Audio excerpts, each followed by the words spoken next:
Thank you, Skip.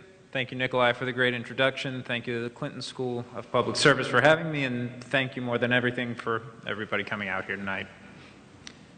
I'm going to tell you a story about greed tonight. Now, this isn't your run-of-the-mill greed where you hear about it and you feel sorry for someone and you forget about it a couple minutes later. This is a sneaky kind of greed, the kind that happens in boardrooms, on golf courses, and maybe even in a gentleman's club or two. This is the kind of greed that happens because men are told every day that what they're doing is wrong, and they still ignore it, and they still don't listen to the people who actually count. Do me a favor. Turn to the right, look at the person next to you. Except for the people on the edge there. That person is a victim of this greed. Turn to the left, look at the person next to you there. Same thing with that person. Everyone in this room, you included, me included, whether you are a football fan or not, ends up bearing the brunt of what is wrong because of the Bowl Championship Series. Now, I imagine most of you here know what the BCS is. To me, it will always be known as the Great Satan of Sports. That was actually the title of our book before the publishers made us go with the much more subtle Death to the BCS. For those unfamiliar, the BCS is supposed to be a conduit to determine a true national champion. Now, what happened is, back a couple decades ago, and even up until 1997, sports writers voted and coaches voted, and they would have different opinions of who should win the national championship in college football. The BCS was supposed to be the solution to that. Instead, the BCS continues to stake its claim as the worst idea of our lifetime, alongside New Coke and parachute pants and snakes on a plane and every other disastrous thing that's been out there. Only the problem is, people drank New Coke, and people wore parachute pants, and people actually saw snakes on a plane. Nobody likes the BCS, and I mean nobody from the inception, aside from the people who have been paid to do it. We like to call them the cartel, and they're made up of the conference commissioners and the bowl directors and the athletic directors, this shadowy cabal who continues to perpetuate this insanity on college football and on the game. And if you are going to be a victim, I suppose that it's best to describe to you the crimes that are being committed against you. Now, up until this year, frankly, they were more moral and ethical than anything. How bowl games, the purveyors of nostalgia that are actually the black hearts of college football, siphon off money from universities, money that can be used for everything from scholarships to books to subsidizing ticket prices. How the directors of these bowl games make $3 and $4 and $5, upwards of $800,000 a year to put on one single game. How the BCS's sole purpose to create a 1 versus 2 matchup ends up tarnished by polls that are put on by people who frankly have no business voting, and by computer systems that the people who run admit are not nearly as good as they ought to be. And how the bowl directors end up using booze and food and graft of all kinds to keep us from having the one thing that every true college football fan wants, a playoff system. And in that vein, how the most important people to college football, people like yourselves, people like me, the fans who pack stadiums every Saturday, millions of people, loathe the BCS. Sports Illustrated ran a poll a few years back that asked how many people dislike the BCS. It was 90%. And honestly, I don't think that's right. After having written this book, it's more like 99%. And that makes sense because if we're talking about the true 1% in this country, that's the BCS. And never was that more evident than last year when the Fiesta Bowl, one of the 4 BCS bowls, released its internal report looking into itself and all of the improprieties that had happened within the bowl. The Fiesta had been run for decades by a man named John Junker. Now, John Junker made about $600,000 a year, which is Pretty decent salary. John Junker also had a corporate credit card that over the previous 10 years, he used to charge $4.8 million. I'm a writer, I don't do math, but we broke it down. That's $1,330 a day spent over 10 years. He bought himself and his cronies a foursome of golf with Jack Nicklaus. He sent a coworker on her honeymoon. John Junker knew one language: bribery. And you knew this when he sent a bouquet of flowers to the graduate school director of the place where his daughter wanted to go at the University of Texas and charged it to the Fiesta Bowl. Now, soon enough, John Junker may find himself under indictment, like the COO of the Fiesta Bowl is, for illegally funneling money into campaigns throughout the state of Arizona. We don't know about that yet. It seems like it's a fait accompli at this point. For decades, though, John Junker epitomized the bowl system. He would steal money from a patsy, which is the university. He would lavish it on the rainmakers, like athletic directors and like conference commissioners and like people of that ilk. And he did that so he could keep the Fiesta Bowl from losing its status as one of the BCS bowls alongside the Orange Bowl, the Rose Bowl, and I'm pulling a Rick Perry right now. Sugar Bowl, thank you. I should have known, Arkansas, you guys went to the Sugar Bowl. I'll get to that later, I promise. And if you think about it, the scheme is absolutely brilliant. Somehow these bowl games have inserted themselves as a middleman into the most profitable product that college athletics has. It's postseason. They've made themselves feel like they're vital to the sport, that they're important, and in decades, they have robbed them absolutely blind, and it comes down back to the university level every single year. The BCS's emergence in 1997 only solidified this by adding significance to the bowl games and limiting the participants to the 6 power conferences. What it did was wring every last droplet it could from the system. And that's funny because these bowls, the vast majority, I believe it's 29 of 35, are 501c3 tax-exempt organizations, which of course are better known as nonprofits. Now, that's a complete misnomer, of course. The profits are massive, and few bowls leached off of the people who played in them quite like the Fiesta Bowl. All you have to do is look at last year's matchup. Oklahoma versus the University of Connecticut. Now, UConn's an interesting case. For years, it had wanted a big football program to match its basketball program. And it jumped up from Division I AA, a lower level, to Division I. Within that decade, the program had grown. It won a conference, the Big East, that frankly wasn't very good and got invited to the Fiesta Bowl. Now, this is how the bowl games truly fleece their partners. There's something called the ticket guarantee that's attached to every bowl game out there. What happens is, in order to participate in these games, you have to buy X amount of tickets. For some lower level bowl games, it's 10,000. Connecticut had to buy 17,500 full price, face value tickets, some that cost $150, some $200, up to $300. Then it was the school's responsibility to convince its alumni and fans to not only shell out full price for tickets, but fly all the way across country to Arizona to go do it. And so of those 17,500 tickets, the University of Connecticut sold 2,771. They lost $2.9 million on tickets alone. Just let that resonate. $2.9 million on tickets alone. And the problem was the $20 million payout that the Fiesta Bowl and the other bowls supposedly guarantee, all that bowl payout money gets pooled and split up evenly among the teams in each conference. And so ultimately, Connecticut lost $1.7 million for the distinct privilege of paying for John Junker's visits to strip clubs and his garish yellow blazers that he would wear around all the time. This happens everywhere. More than half of the bowl games would die without the subsidization that schools have by giving them these ticket guarantees. And you know what? The vast majority of university administrators, unfortunately, stand up for this because of quid pro quo. Shouldn't Dave Gerhardt have said something in January?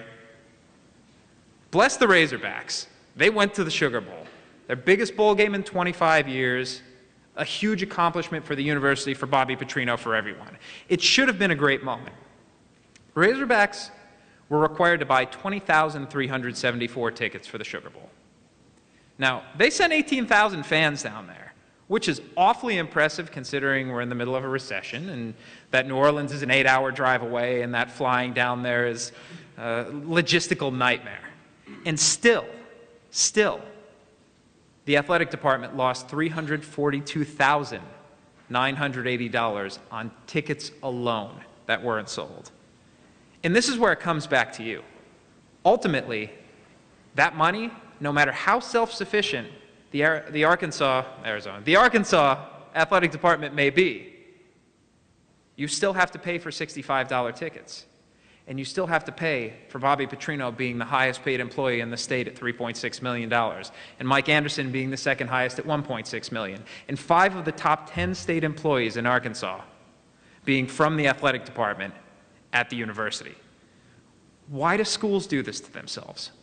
Why do they do this to you? Why do they do this to us? Why do they allow bowl games to reap tens of millions of dollars that is not due to them, that they have done nothing for? Why doesn't that money go toward infrastructure or buildings or academics or coaches' salaries or even subsidizing ticket prices? Why do we continue to perpetuate this horrible cycle?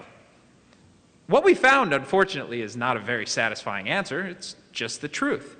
The presidents listen to the people underneath them. And while under normal circumstances I would applaud hands-off behavior from bosses, you have to understand that these bosses are getting 5, nearly 6-figure bonuses for just going to a bowl game. And that the Orange Bowl is taking them on a cruise. And this cruise is where they got to drink something called Coco Locos. And they got taken to the Fiesta Frolic, which was a golf outing that the Fiesta Bowl put on every year, where they would just feed them liquor all weekend long and laugh about the wonderful lives that they lead. Doesn't matter if the school deserves to go to the game. Doesn't matter if you're 6-6. Doesn't matter if your school is going to lose money on the game. The athletic director, the coach, everyone ends up profiting from it. All it takes is a 500 record. And there are people petitioning now in order to let teams without a 500 record into bowl games because they've got 70 spots to fill and only 120 teams in Division 1A. Now, not every university is on board with this. At Boise State University in Idaho, they have built one of sports' great stories. I'm not talking just college football, all of sports. A commuter school somehow has ended up with the winningest program in college football. They've lost 10 games in the last 10 years. 4 of those years, they went undefeated. And what do they get for that? Not a chance at the national championship. Boise State, you see, spent a decade outside of the 6 power conferences. And since I keep bringing them up, there's, of course, the SEC with Arkansas. There's the Big East, the Big Ten, the ACC, the Pac-12, and the Big 12, which is made up of 9 teams. And that's how much sense college football makes these days. 11 times a team has gone undefeated since the BCS started and not gone to the national championship game. Bill Hancock, the executive director of the BCS, has said that he wants to offer the people who didn't make it to these championship games despite going undefeated a nice pat on the back. Now, Bill is something of a stooge for the BCS, but the point here remains. The NCAA hands out 87 championships every single year, and they are all determined by a playoff. The only NCAA-sanctioned sport that doesn't have an NCAA-recognized championship or a playoff is the best one of all, college football. Why is that the case? You know, when Dan Wetzel and I were reporting this book with Josh Peter, Dan and I were trying to put together something for our website, you know, a running gag that we could have, and we came up with something called If Real Life Were Like the BCS. If real life were like the BCS, we wouldn't have ever had the wheel because it's so much fun dragging things uphill. Fire? Who needs it? I like it when it's cold outside, and I love eating raw meat. If real life were like the BCS, Or if the NFL, rather, were like the BCS, Roger Goodell, the commissioner, would say, you know what, why don't we hold our playoffs at stadiums that aren't our own? And why don't we just give them 40% of our profits because they seem like really nice guys? And if America were like the BCS, we would elect presidents because they have the same last name as their father. That's a bad example. If real life were like the BCS, 1 + 1 would equal 247. The BCS formula, which selects the 2 teams for the championship game, is probably the most laughable part of the whole system. And that's really saying something. Now, there are 2 polls that are involved in the BCS formula. There is the coaches poll and the Harris poll. The coaches poll is supposed to be made up of coaches. Ultimately, their secretaries or sports information directors end up casting the vote for them.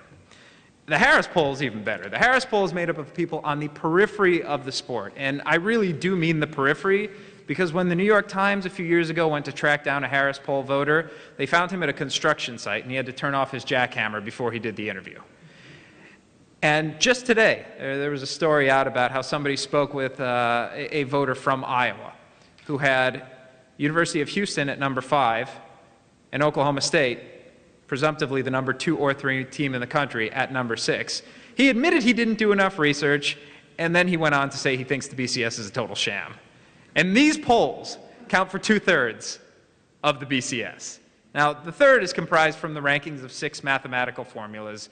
I could go on about just how backward these are, from the fact that we don't know what the formulas are, and we can't check them because they're proprietary mathematical information, and they refuse to release them. I mean, the one person who does release it last year twice had an error in his standings that was caught. And the last one was in the last standings, and he ended up having to revise, ultimately, the whole BCS because of it. Now, it didn't affect the 1 versus 2 teams, and margin of victory is another thing. They are not allowed to use margin of victory. So a 70-3 win is the exact same thing as a 7-3 win. I could go on and on about this system, and frankly, that's what made this book so much fun to write. That's what this is about. The people who are in charge are greedy. It's not just that they want tons of money. It's not that they want the whole pie. They just want to be the ones holding the knife. They could stockpile all the money around, and I'll get to just how much money they're leaving on the table. But to them, the system is good right now, and they take the attitude, if it ain't broke, no need to fix it. For the rest of us, of course, it seems like it's broken beyond repair. It's not. And while this is a huge part of our book, I want to say that any playoff system aside from the BCS, whether it is a 4-team playoff, an 8-team playoff, or as we advocate, a 16-team playoff works.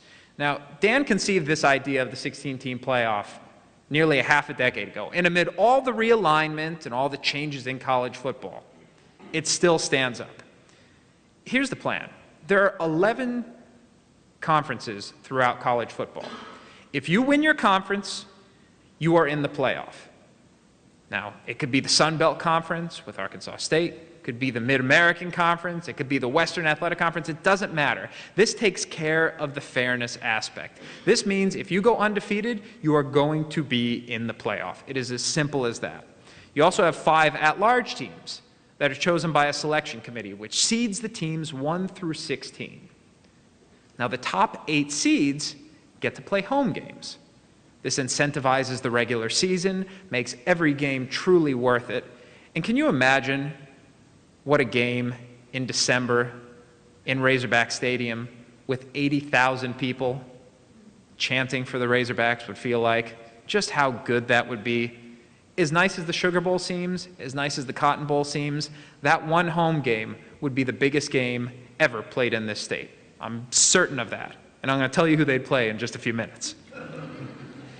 Best of all, there's no anger over where you're actually playing because you supposedly don't travel well. There's no Michigan or Virginia Tech being in the Sugar Bowl because supposedly the Sugar Bowl doesn't think that Arkansas is going to bring enough fans along.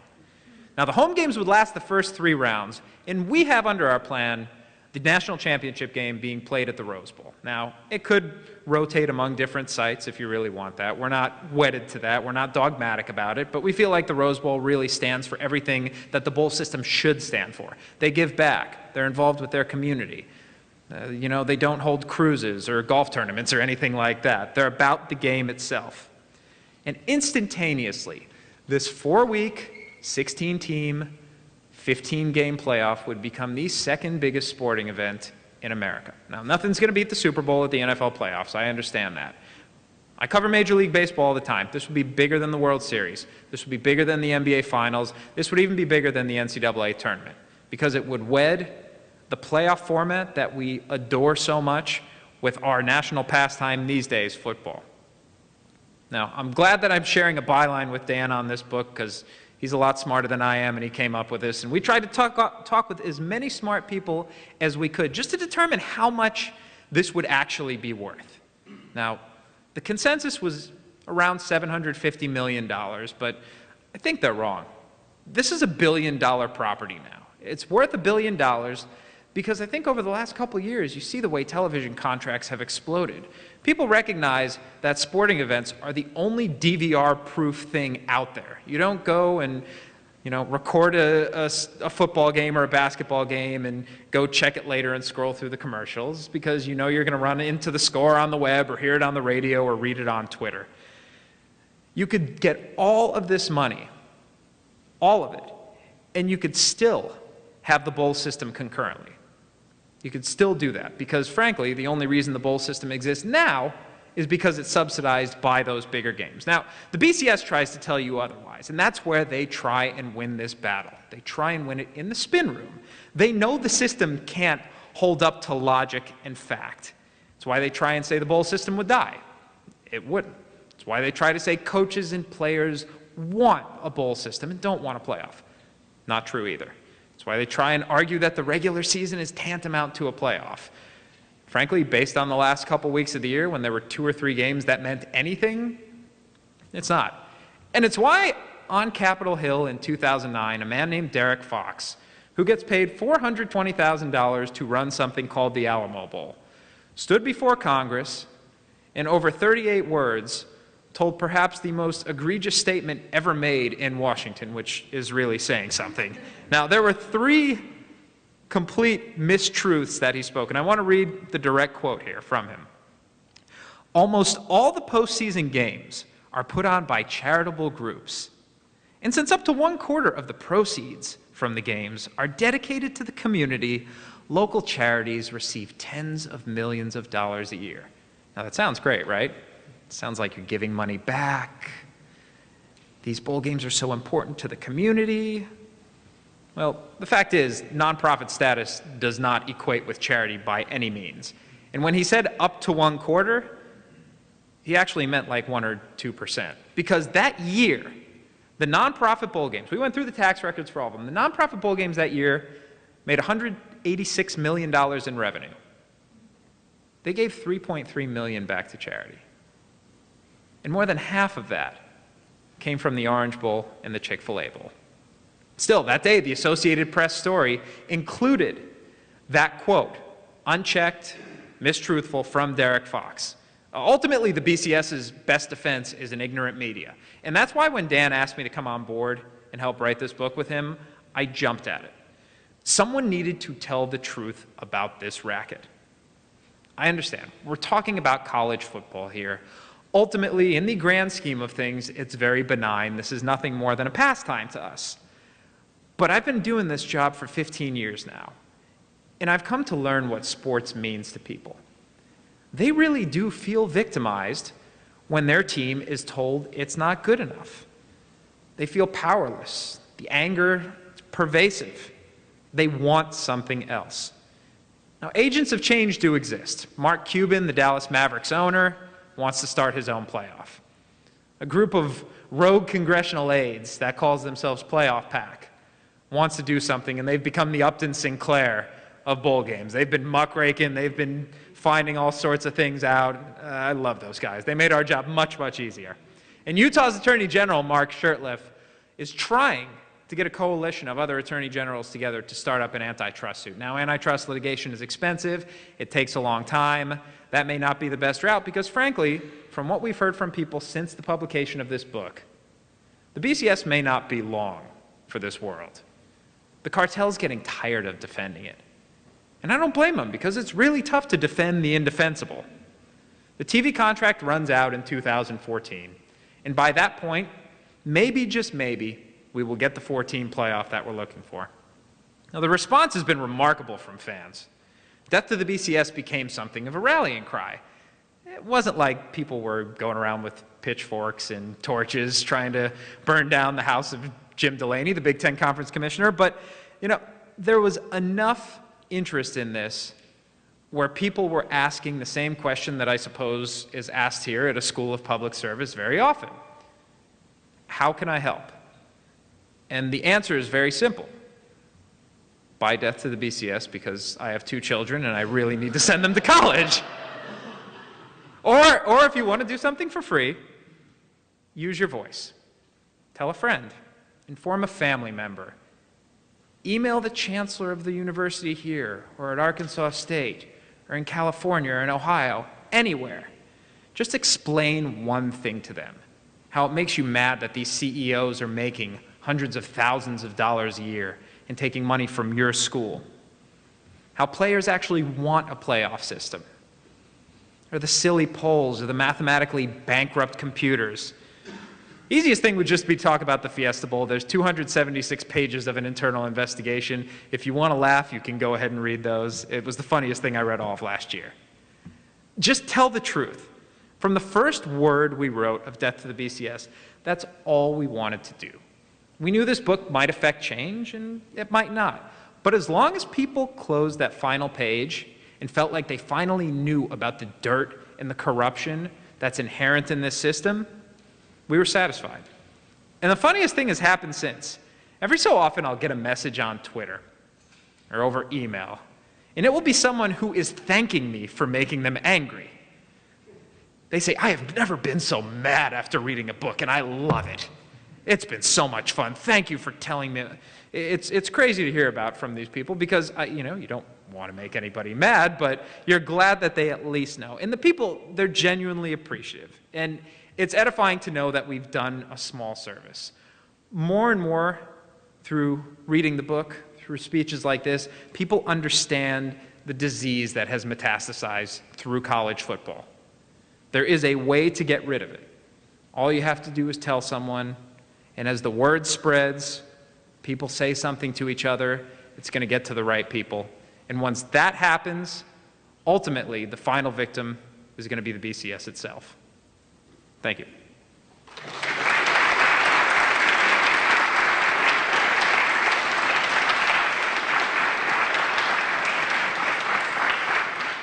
Thank you, Jeff. Will you tell us the objective? Yeah, Skip really wanted to know what a playoff system would look like this year. And so I hadn't drawn this up. We have the last 5 years in our book. And so I sat down before this, and every year there are amazing matchups that come together if you just draw up this mock bracket. The mock brackets, I think, make me angrier than just about anything else, just seeing the games that could be. I'm just going to say the 1-16 game this year would be Louisiana State versus Louisiana Tech. How huge would that be in the state of Louisiana? All the kids who did not get into LSU, did not get recruited by LSU, end up at Louisiana Tech, and now they would get a chance to beat that team in Tiger Stadium. 8 versus 9, Wisconsin versus Boise State. You have the smash-mouthingest team in the country from Wisconsin versus the upstart from Boise that gets to go play off of its blue turf. Southern Miss and Oregon, West Virginia versus Stanford. I love that matchup. Andrew Luck, the quarterback from Stanford, his father, Oliver Luck, is the athletic director at West Virginia. So he would be playing his dad in that game. Now, I have Oklahoma State as the number 2 seed. I know I'm in SEC country here. There may be people, all right, I saw a fist raised in the back there. There we go. Frankly, the reason I put them there, Oklahoma State has a better schedule this year. They've beaten more teams that actually matter, more teams that actually count. Their loss was worse, but their best wins were better, and I'm going to go with the wins every time over a fluky loss. They would play Northern Illinois. Kansas State against TCU, another great matchup. TCU is going to be going into the Big 12 next year. They get to face Kansas State a year early. Here's the one you guys really want to hear about. At Razorback Stadium, a game that could ultimately lead to a national championship. Clemson would come to town and visit Arkansas. And if you guys win that game, the next week you would face the winner of Alabama and Arkansas State. I swear I did not jerry-rig this bracket in any way to have that happen. But you would either go down to Bryant-Denny Stadium to get revenge on that loss throughout the regular season, or you would have the biggest game ever in Arkansas, bar none, by far. And it would be a good game, too. That's the thing. I think that would really be a great matchup. All right. Are you going to get run out of this room right now, or? And that's it. So I mean, the idea, frankly, that we're giving up all those games, I mean, you know, maybe K-State, TCU doesn't matter to you. Maybe Oklahoma State, Northern Illinois doesn't matter to you in the regular season. But when this is a playoff, when your team could be playing that team a round later or 2 rounds later, when your home games matter on what other people do, when you have all of that excitement, the college football world already is so interconnected and intertwined through the internet and through message boards and through Twitter and through all the social media out there these days. The world would melt down if there were a college football playoff with excitement. Think about looking forward to the next 4 weeks. Just this week, you would have a week off, and then you would get into that game. The build.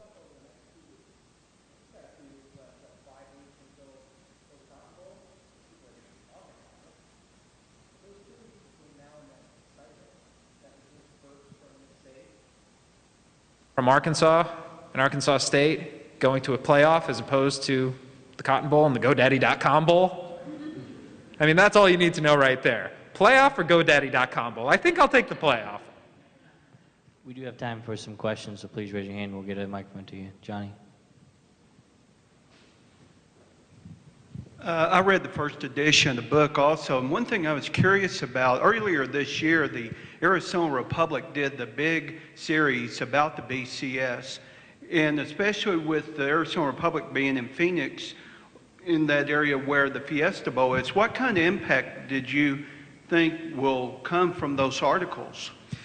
You know, I'd like to think that they're going to change something, but honestly, I know better by now.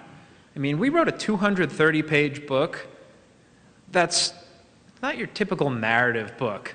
This is an argument.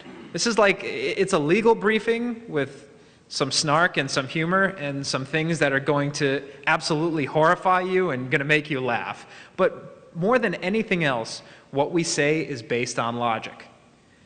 And everything that's out there, you'd like to think that the people in the ivory towers would actually listen to it. But they don't. They don't care. They don't care that they get sullied. They don't care that they get exposed. They just keep going on, and that's the most frustrating part about the BCS. It's like a cockroach in nuclear war. It just will not die.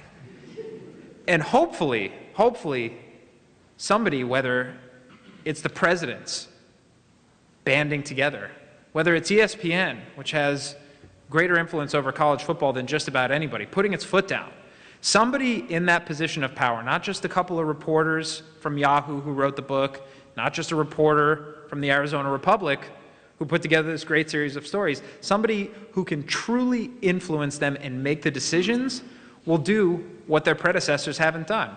A lot of people, frankly, are waiting for Jim Delaney, the aforementioned Big Ten Conference Commissioner, to retire, because he's the person who more than anything is keeping the BCS in place right now. Mike Slive, who's the commissioner of the SEC, a few years back, went to his fellow conference commissioners and said, I think we should do a +1. Now, a +1 is a 14 playoff.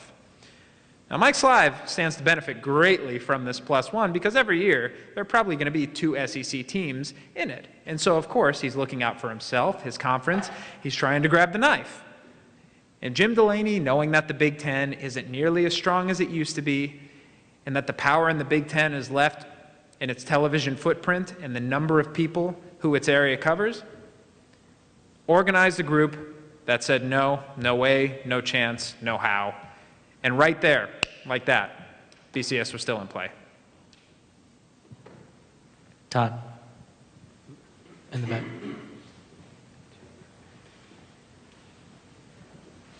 Hey, thanks for coming out. I have a You mentioned ESPN, and you mentioned that they're being very powerful influence on college sports. And I want to talk to you. I want you to talk more about that, because I feel like coming up, watching ESPN, it was a pleasure. It was almost a treat. It was that show it was a channel you didn't miss when you're a college student. When I was a college student coming up, and now it's become this entity that reminds me a lot of Fox News. I mean, they really control a lot of things that goes on in sports. Their influence is almost is beyond what it should be as a news channel. And just this. Well, they ceased to be a news channel a long time ago. Right. I mean, let's get this straight. And the thing about ESPN is it could be a vehicle for change and a vehicle for good if the people who actually commentated and who were analysts understood what's going on. The vast majority of them. Now, whether this is because ESPN owns the rights to the BCS and they don't want to badmouth their product on air, if it's because Bill Hancock has called them up, pissing and moaning about what they have said or what someone has said or what they've done, or whether it's because they're just plain old ignorant, they haven't taken that advocate's role because, frankly, it's quite simple. They're compromised. That's one good thing about working at Yahoo. We are not compromised by anybody. We have no tie-ins. We can actually go out there and tell the truth. And one of the greatest things when this book came out last year was when Game Day on ESPN was down at TCU. And Gary Patterson, the fantastic coach there, was up on the set.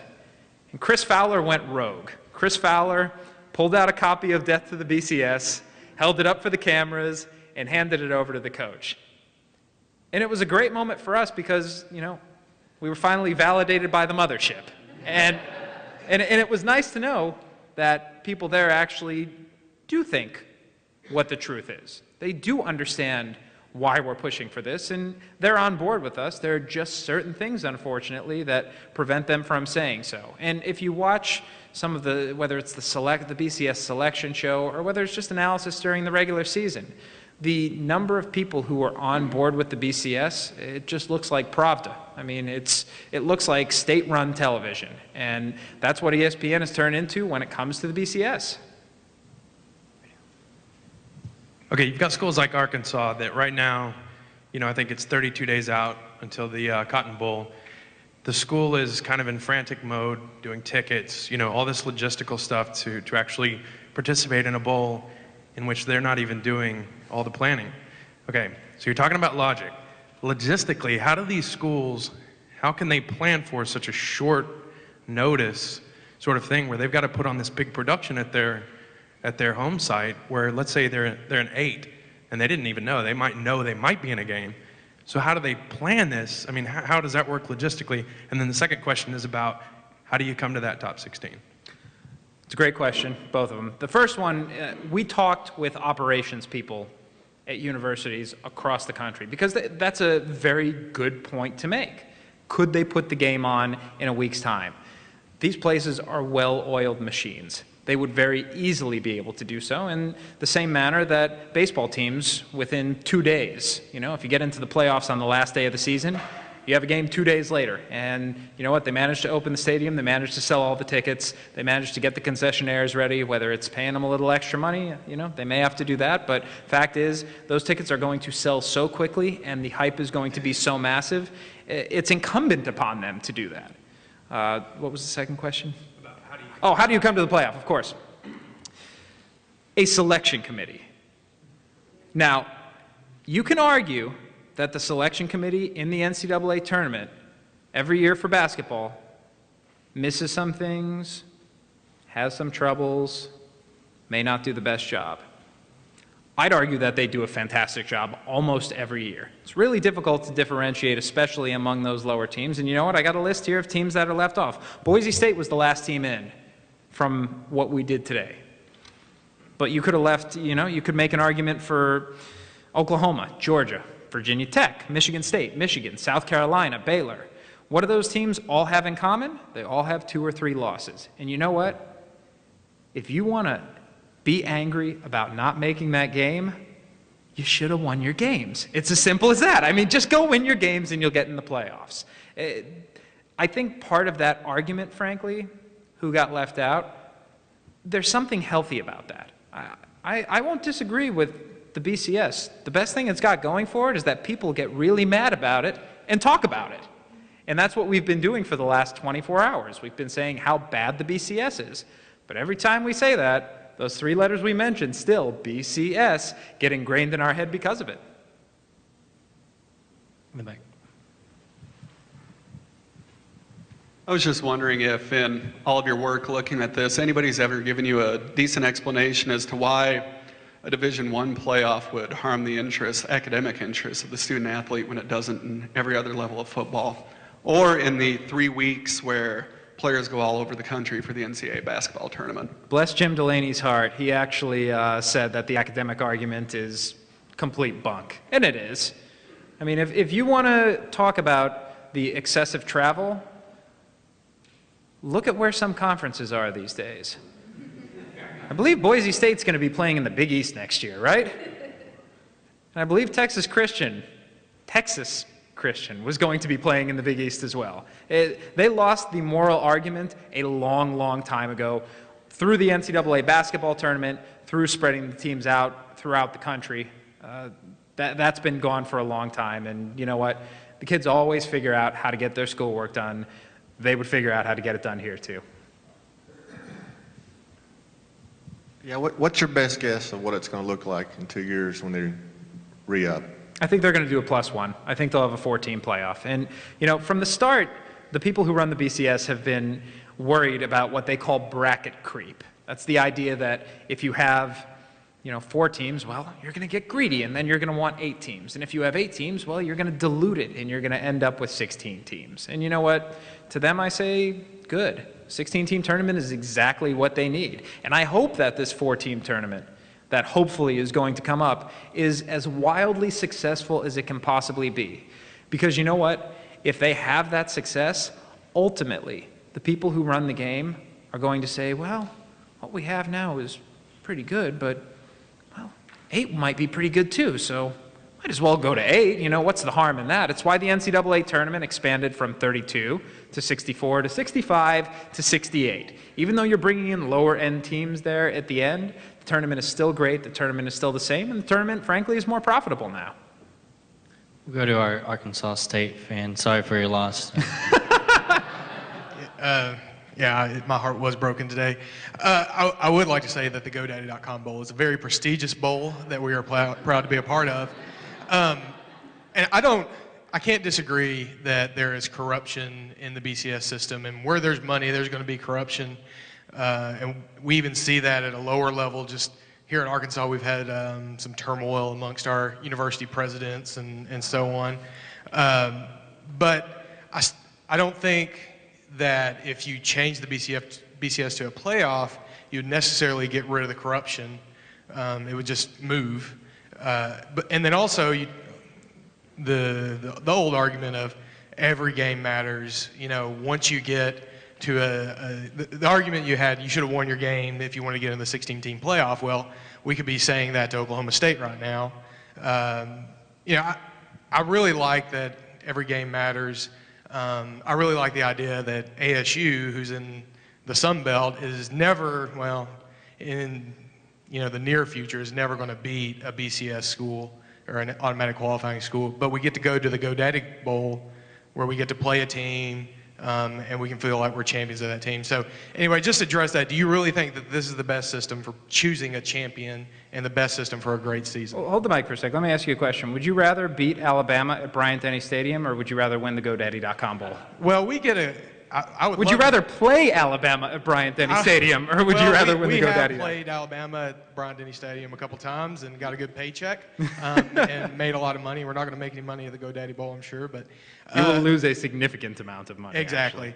Well, we've sold a lot of tickets. Anyway, all that to say, I would like to be a part of a game that I know we're going to have a chance at. But then again, beating an Alabama at Bryant-Denny, that puts us on the stage that winning a GoDaddy does not. I just, if we're a Boise State, yeah, we have a great opportunity. But there's one Boise State, and there's a lot of, schools that want to be there. Well, what I think the last few years have proven, frankly, is that there can be a Boise State anywhere. I mean, honestly, who the hell thought Arkansas State was going to come and go 10-2 this year? Well, aside from you. And I don't know if anyone else in here. Boise State, you know, the Boise State story to me that stands out the most, there's a kid named Kyle Wilson who was a first-round pick for the New York Jets, I believe. Kyle Wilson was from Piscataway, New Jersey, and went to school in Boise, Idaho. It's a really long flight, and it shows that if you are successful and if you build a program the correct way, you can recruit from anywhere. You can recruit to Arkansas State. It's as simple as that. And as far as the whole BCS goes, you know, this is just me as a fan, and maybe it's because I'm from Cleveland and I've never had a championship of any kind in my entire life. But I don't want to settle for being the winner of something mediocre. I'd rather be a loser in something huge, and I'd rather try and go for that big thing than just settle to be, you know, in a bowl game that nobody else watches. You know how many people's eyeballs would be on the Alabama-Arkansas State game? A lot more than the GoDaddy.com bowl game, that's for certain. Were you, I can't remember if you touched on it, the payout of the playoffs, of your playoffs, and so each team is split. Yeah, well, you know, it was so much easier. I haven't done the math since I changed the number to $1 billion, so let's just go with $750 million. There are 15 games, 2 teams in each game. 30 games, divide $750 million, that is $25 million per team per game. Right now, the BCS Bowls pay out individually less than that. And so the idea that in Arkansas State, for example, could take $25 million back to the Sun Belt Conference and split it up evenly, what that would do for athletic departments. 90% of athletic departments are in the red annually. 90%. That would bring the vast majority into the black. It would make sure that while University of Arkansas is a self-sufficient athletic department, a majority out there end up relying on taxpayers, end up relying on student fees, end up subsidizing their basketball and their football teams and all the other athletics there, just because that's the way that it works now, and that's the way that they have actually settled for. And it's sad to see so many athletic departments settling for such mediocrity when something out there can fix it. Yellow man. Since you were talking about Oklahoma State earlier, do you think it was a good call that Alabama is going to the championship to play LSU instead of Oklahoma State? How old are you? 10. You're smart. That's a great question. That's an excellent question. Now, are you an Alabama fan or are you an Oklahoma State? You're Alabama? Okay, you're not going to like what I have to say then. I can see an argument on either side. You know what? Alabama lost 1 game this year. It was by 3 points, and it was to the best team in the country. Oklahoma State lost 1 game this year. It was to a 6-6 team. It was in double overtime. But the thing to me that makes the biggest difference is that Oklahoma State won some games against some really good teams. Alabama, they beat Arkansas. It's a really good team. Aside from that, though, they didn't play a whole lot this year as far as great competition. This was a down year for the SEC, no question about it. I don't know if the Big 12 was better necessarily, but again, there can be an argument made for it. And that's one of the things that I think a playoff, even a 4-team playoff, would settle. Now, you're always going to have teams being left out. I understand that. But at least in this particular year, we would see the 2 versus 3, the Alabama versus Oklahoma State. Even though I would seed Oklahoma State number 2, I think Alabama's a better team than them. So I do think Alabama is going to give LSU a better game than Oklahoma State would. Okay.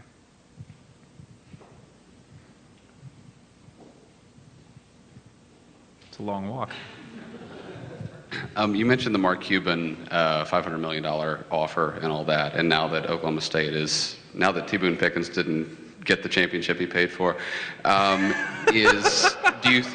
what was Mark Cuban's offer, and could money solve it? If Jim Delaney never dies, could money solve it? Jim Delaney's never going to die, actually. They're just going to freeze him and going to, no. You'd like to think money can solve the issue, but there's money out there already in this playoff system, and the one that we're proposing. I mean, I know for a fact that television networks have gone to the people who run the BCS and have said, we will pay you an exorbitant amount of money if you just switch over to the system. And they are so stubborn and they are just so ignorant to the will of the people. That to me is the most frustrating part of this whole thing. Like when I said 99%, I'm serious.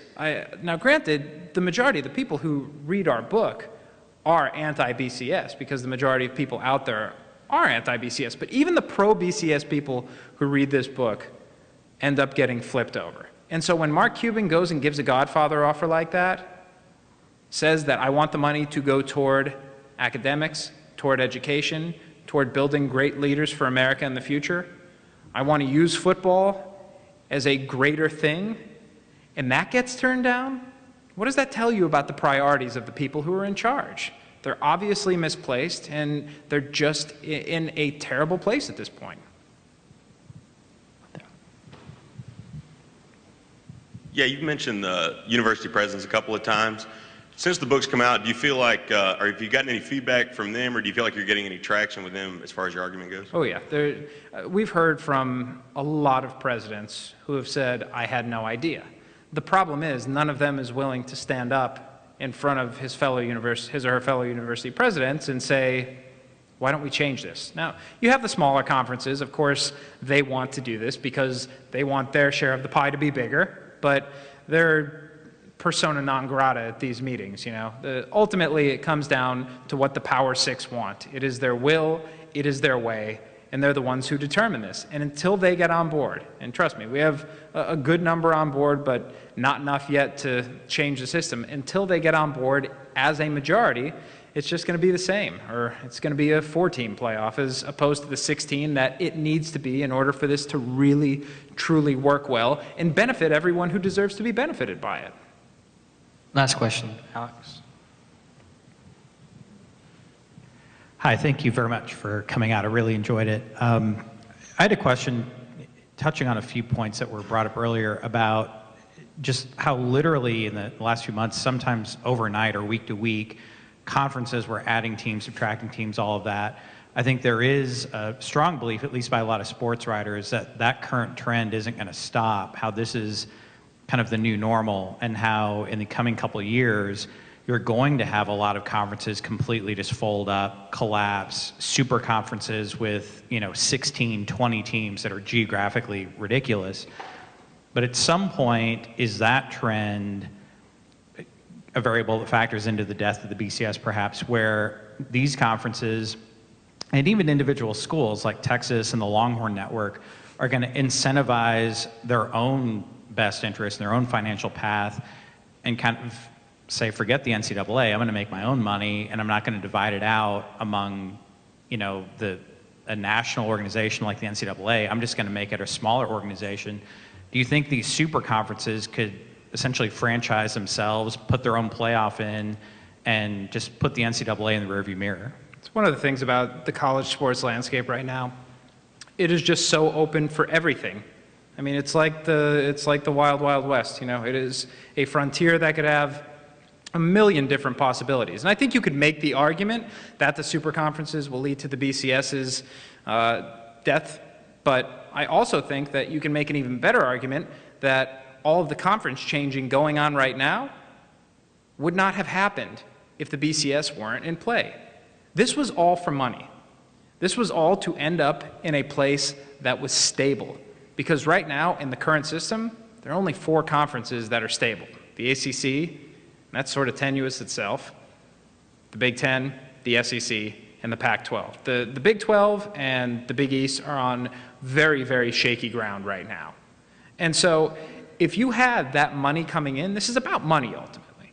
This is about the money, and this is about the division, and this is about the power. The money part, though, would have been the glue for keeping these conferences together. And if you had the money there from the playoff system, then I don't think teams like Missouri, like Nebraska, like Colorado, like Texas A&M would have been nearly as quick to jump to these different conferences as they were. I went to Syracuse University. I loved the Big East basketball tournament. It was one of my favorite things every year. I remember the 6 overtime game with UConn. It was one of the best sporting events I have ever seen. That's gone. All the history, all the tradition, everything gone because of instability that could have been taken away if you had just gotten rid of the BCS. Well, Jeff, thank you so much for coming. The 2011 version is over here. Thank you.